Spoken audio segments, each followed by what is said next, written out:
Licorice Pizza is the newest film from writer and director Paul Thomas Anderson. It's a coming-of-age story in the 1970s about the friendship between a 20-something woman and a 15-year-old who has a crush on her. Before I get into the rest of this, I should probably mention that it has been the source of some minor controversy due to this age difference.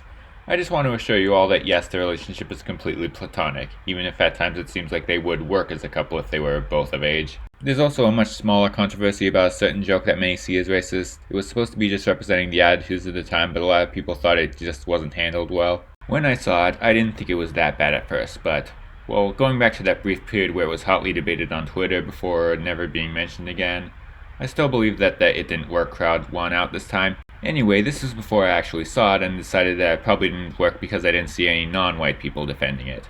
And that still holds true today, so maybe I'm not the one to decide.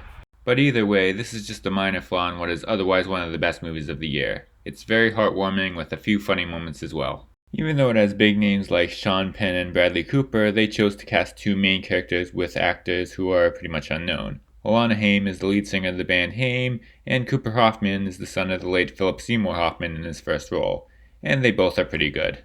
All in all, I think this is Anderson's best film since Magnolia, at least that I've seen. It's a sweet, uplifting, coming-of-age period piece.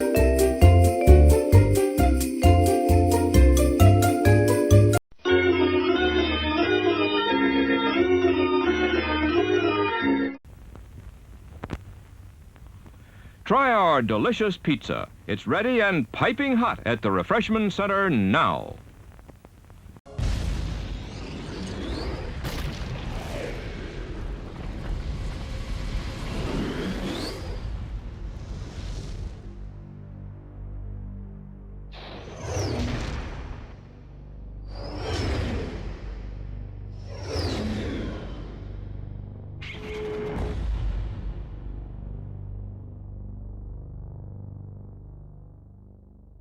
Yes, this intermission gets 2 ads.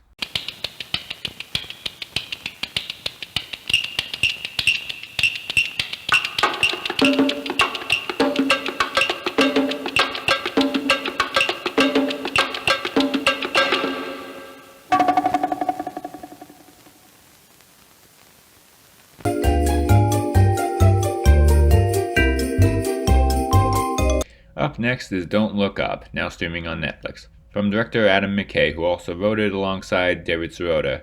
McKay is the Oscar-nominated director of The Big Short and Vice, but before that he made things like Anchorman and Step Brothers.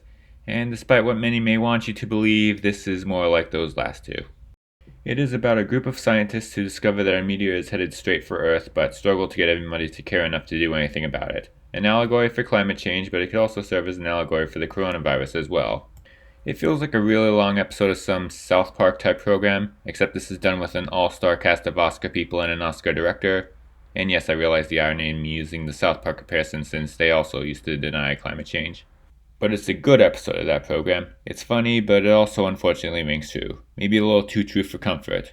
Many of the scenes feel like idiocracy, but they really just resemble the kind of points that you've probably seen if you pay any attention to the news or have been on the internet at all. And that's not exactly comforting. And the extremely pessimistic story probably doesn't help.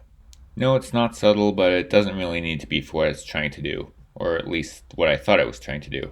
Sorry this video has so much pointless Twitter controversy, but a couple weeks after seeing it and giving a shorter version of my thoughts on Twitter and Letterboxd, I only half-jokingly tweeted that I didn't like the movie anymore in response to a then infamous viral tweet from McKay. Despite the Oscar buzz that this movie has been getting, it still has mixed reviews overall due to its lack of subtlety and the fact that, yes, it is basically a 2.5 hour long Saturday Night Live sketch. And he responded by implying that everybody who doesn't like this movie simply doesn't care about the environment. You know, like an adult would. Hey, once again, I really like this movie, but holy shit, this is not that deep. In fact, this actually made me question how deep it really is. In the long run, I'm not really sure if it had anything really important or controversial to say. Its commentary basically boils down to climate change deniers are dumb. Oh wow, really? What's next? The flat earth movement is dumb? Water is wet?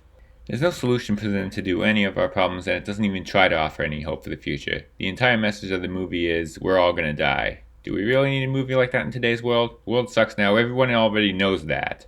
It's still good satire, but it's not revolutionary in any way and not above criticism. Everybody understood what you were trying to do, some of them just weren't fans. In my letterbox, I said that it would probably be better received if it had fewer Oscar names in it.